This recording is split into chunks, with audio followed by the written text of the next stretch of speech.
Agora que acabou, eu vou fazer esse vídeo com spoilers para comentar o que eu achei da primeira temporada de The Last of Us. Então fica o aviso que vai ter spoilers durante esse vídeo. Só assista se você já viu a série ou se você não se importa.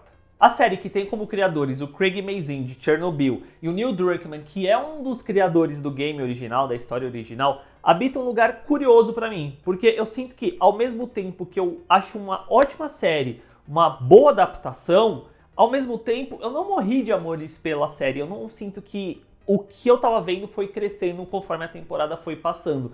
Eu não acho, sinceramente, que é a melhor série do ano pra mim, mas se você achou tudo isso, se você amou, tá tudo bem. Essa primeira temporada ela tem diversas qualidades, começando pela própria construção de mundo apocalíptico, que eu acho muito bem feito, porque passa toda uma sensação de desolação, de falta de esperança, que você acaba sentindo. Os próprios clickers infectados eu acho que são muito bem feitos, a forma como inclusive rola essa mudança, que inicialmente eu estava até questionando na época do primeiro episódio, se eles não têm mais a questão dos esporos, o que vai acontecer? E aí a solução que eles encontram, eu acho que é até melhor ainda do que o game, que é uma sensação que eu sinto constantemente com a série, de que ela pega elementos do game e tornam eles melhores. A própria questão dos infectados, como eu falei, de se tornar esse sistema comunicativo gigantesco, onde você enfrentar um significa você poder enfrentar dezenas, centenas logo em seguida, porque eles vão se comunicar e vão chamar para aquele lugar onde o personagem tá. Então cria esse senso de perigo constante que eu achei muito legal. Só que ao mesmo tempo eu sei que isso não é tão bem utilizado na série no final das contas, sabe? Os próprios clickers, eles não são exatamente um foco dentro da história. E de novo, tudo bem, eu sei porque no final é muito mais importante mostrar que as grandes ameaças são os humanos e tal, só que eu sinto que faltou um pouquinho mais de clickers, de infectados de uma forma geral. Rapidinho, tá curtindo o vídeo? Assina o canal para fazer parte aqui da comunidade e deixa o like, que isso ajuda demais esse vídeo a chegar a mais pessoas. Nesse mundo de The Last of Us, os personagens são envolvidos de trauma e violência.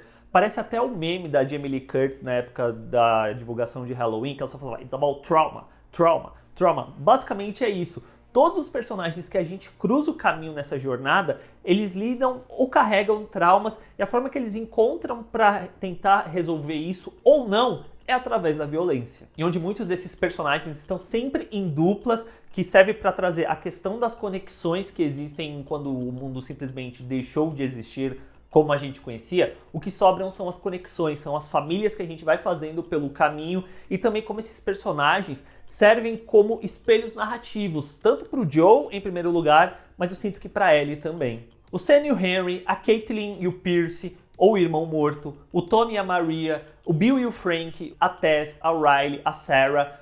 Tudo é sobre conexões feitas e perdidas, sobre a violência presente e o trauma carregado. Há poucas ilhas de esperança em The Last of Us, eu acho que, na minha perspectiva, é justamente por isso que quando elas aparecem, elas se destacam tanto, porque elas conseguem mostrar um outro lado. O episódio 3, pra mim, do Bill e Frank, é o melhor da temporada, eu considero, porque ele consegue destoar muito do que o restante da temporada é, e justamente por isso ele se destaca tanto, porque você vê que existe ali uma esperança de ter um futuro amoroso, de ter uma conexão tão profunda quanto a gente vê dos personagens. Eu acho que tudo é muito bonito para mostrar uma possibilidade de futuro, porque eu sinto que, de uma certa forma, todas as narrativas que a gente vai passando servem para isso, para mostrar uma possibilidade de futuro para o Joe e para Ellie, de mostrar para o Joe caminhos que ele pode tentar seguir. Isso eu acho muito legal. Assim como o episódio 6 entra numa menor escala nesse mesmo lugar, quando o Joe se depara com o Tommy, que ele foi atrás do irmão, ele chega em Jackson e vê como que tá a situação ali. É uma coisa que eu também acho muito legal. São esses bolsões de esperança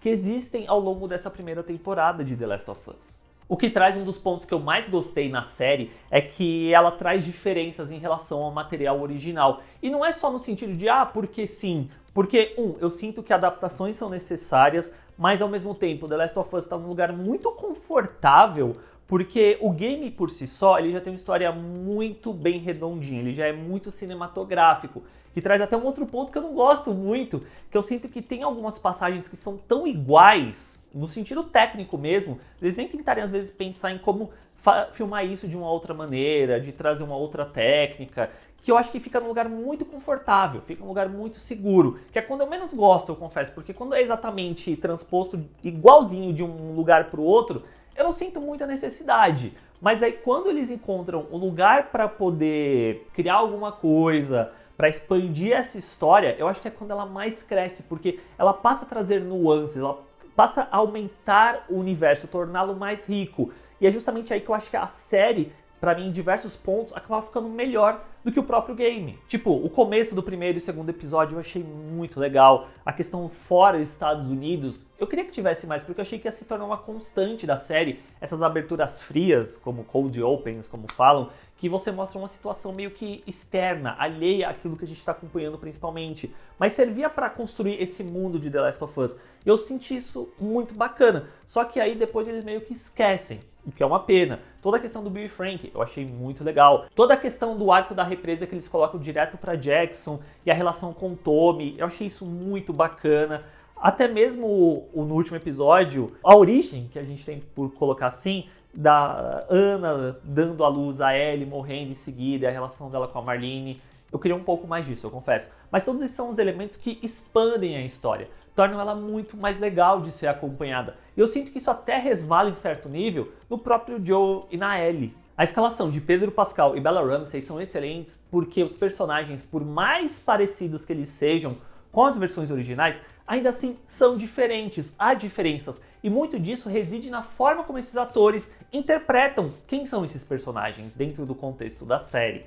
A Ellie na série, ela é muito parecida com a do game, mas ainda assim eu sinto que trazem uma nuance para essa personagem, colocam um olhar maior sobre a relação dela com a violência. E se você sabe para onde essa história vai posteriormente, você consegue ver isso sendo criado a partir de agora. Quem tem o conhecimento do segundo game, eu acho isso muito bacana, como você sente que vários tijolinhos são colocados nesse mural que eles estão levantando, que eu fico muito ansioso para ver. Voltando à questão da Ellie mesmo, logo no primeiro episódio, quando o Joel vai bater lá no segurança no final, você vê que o instinto dela não é recuar, mas sim avançar para ver aquilo que está acontecendo, que eu fiquei, olha só, eles já estão começando a construir isso. E ao longo da temporada, isso vai sendo desenvolvido em relação a essa personagem. Já o Pedrinho, ao meu ver, constrói um Joel um pouco diferente do Troy Baker, no sentido de que você sente que ele é um personagem muito mais falho. E eu acho que isso até reside muito na relação do game, porque como a gente controla o Joel no jogo, a única opção é você avançar e se você falha, você não avança. Então acho que talvez isso traga um pouco dessa diferença. Enquanto que a do Pedro Pascal, ele é um personagem falho em vários níveis e você vê muito dessa dor que o personagem sente através do olhar dele e como ele se fechou para o mundo e não lidou com os próprios traumas. E como as constantes falhas que o personagem passa ao longo dessa temporada acabam o humanizando mais até durante o processo. E eu sinto que quando os dois estão juntos, há uma química muito boa, a dinâmica entre Joel e Ellie está presente ali. Só que eu sinto que a série tem um problema de mostrar essa química melhor, não diria nem química, mas mostrar essa conexão, essa aproximação dos dois acontecendo de fato. Parte do que desenvolve a aproximação e a construção dos dois é o tempo que eles convivem juntos. Se a gente vai pro game, você controla o Joel o tempo todo, então essa sensação de que você tá o tempo todo com a Ellie, escutando ela o tempo todo, e você sentir que ela vai quebrando o Joel e ele se aproximando, fica muito mais evidente, ao meu ver, do que exatamente na série. A série meio que condensa os grandes momentos do game, então acaba virando isso de momentos que eles têm que fazer check, check, check, que eu entendo que quanto à adaptação, tem algumas coisas que você tem que colocar na narrativa. Só que eu sinto que para essas coisas terem o peso, você precisa desenvolvê-las também, não só indo de um lugar para o outro, de uma passagem para outra. Eu acho que isso acaba envolvendo muito a relação do Joel com a Ellie, porque quando chega ali no final do episódio 6, que dá a virada que o Joel decide acompanhar a Ellie, eles irem juntos, e aí a forma como eles passam a agir parece muito abrupto, porque não necessariamente a gente viu sendo isso construído. Não adianta do episódio 5 para o episódio 6 aparecer um lettering falando 3 meses depois, que isso vai funcionar para você entender que eles passaram 3 meses juntos, porque a gente, quanto espectador, não viu isso exatamente acontecendo. Tanto que eu sinto de verdade a falta de um episódio a mais para colocar só o Joel e a Ellie, ponto, convivendo. Eu acho que isso seria muito importante para mostrar a aproximação dos dois, essa dinâmica, talvez ali pós-episódio 5, antes da gente entrar no sexto, em Jackson e tal, tinha que ter sim um episódio mostrando eles convivendo muito mais, mostrar essa passagem de 3 meses que fosse em pequenos recortes deles vivendo e se ferrando e se juntando e um confiando no outro, pra aí sim eu sinto que você sentir que rolou ali uma aproximação tão forte que o Joe tá com medo de falhar de novo e deixar a Ellie pra trás com o Tommy, e depois eles irem junto, e aí tudo que acontece no final do sexto passar a fazer sentido. E aí quando a gente chegar no último episódio, que no caso é o nono, você entender as atitudes do Joe naquele final. E eu não digo nem no sentido de concordar com o que ele faz, porque eu acho que um dos grandes pesos narrativos do final do game é justamente criar esse final ambíguo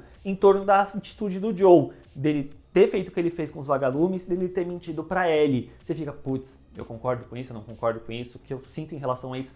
Eu não sei se a série faz isso de uma forma muito boa, porque é o mesmo final, tá ali a mesma coisa. Só que pra mim o grande ponto é, enquanto o game ele constrói essa relação pra chegar nesse final, eu sinto que a série ela deixa muita coisa omitida e meio que muitos espaços em aberto pra você preencher pra chegar nesse final. E eu não acho que combina muito com a própria construção do Joel dentro da série, porque eu acho que a atuação do Pedro Pascal leva o personagem por um caminho que aí quando ele dá essa virada e começa a matar todo mundo no hospital, mata os vagalumes e tal pra conseguir salvar a Ellie, parece algo extremamente abrupto. Pra mim, pelo menos. Se você acha que não, que tá tudo certo, que funcionou, deixa aí embaixo nos comentários o porquê que eu quero saber. Porém, trazendo essa questão que eu falei um pouco antes, de como às vezes a série cai num lugar muito confortável, de apenas replicar cenas, essa é uma passagem que eu gosto do final do Joel dentro do hospital, porque no game é a gente jogando. E aqui eles têm que encontrar uma forma cinematográfica de fazer isso. E eu acho interessante da forma como eles colocam em câmera lenta e vão filmando toda essa cena de uma forma que o Joel vira basicamente o vilão daquele momento, sabe? Você vê que ele tá num estado que ele simplesmente está seguindo em frente, está matando as pessoas que estão se entregando. A própria trilha sonora, ela entra num tom mais sombrio e tudo isso contribui para esse momento obscuro do Joel. Eu achei isso, a forma como eles encontraram para filmar, muito interessante. Eu não consigo só analisar Last of Us como uma série, porque eu tenho a bagagem do game. É um game que eu gosto muito. Possivelmente é o game que eu mais joguei na vida. Eu entendo que adaptações são necessárias e eu estou aberto a adaptações. Eu acho que é a parte que mais torna The Last of Us legal pra mim é quando ele faz adaptações, é quando ele traz novas questões pra dentro dessa narrativa que não são deslocadas, mas sim expandindo esse universo. Só que eu acho que o erro primordial dentro dessa série, dentro dessa primeira temporada, que eu não acho que é perfeita, reside justamente que eles precisavam de tempo para conseguir desenvolver um elemento que é crucial para a história, que é o relacionamento do Joe e da Ellie, para conseguir vender esse final com o peso que ele deveria ter. No final das contas, eu gostei da série? Eu gostei da série. Eu tô empolgado por uma segunda temporada? Eu tô empolgado por uma segunda temporada, porque talvez eles consigam melhorar e aparar certas arestas que eu sinto que ainda estão presentes dentro dessa primeira. Mas assim, se você morreu de amores pela série, tá tudo bem. Deixa aí nos comentários o porquê. Assina o canal para fazer parte da comunidade do Bilheterama. O joinha me ajuda demais e a gente se vê na próxima. Tchau, gente!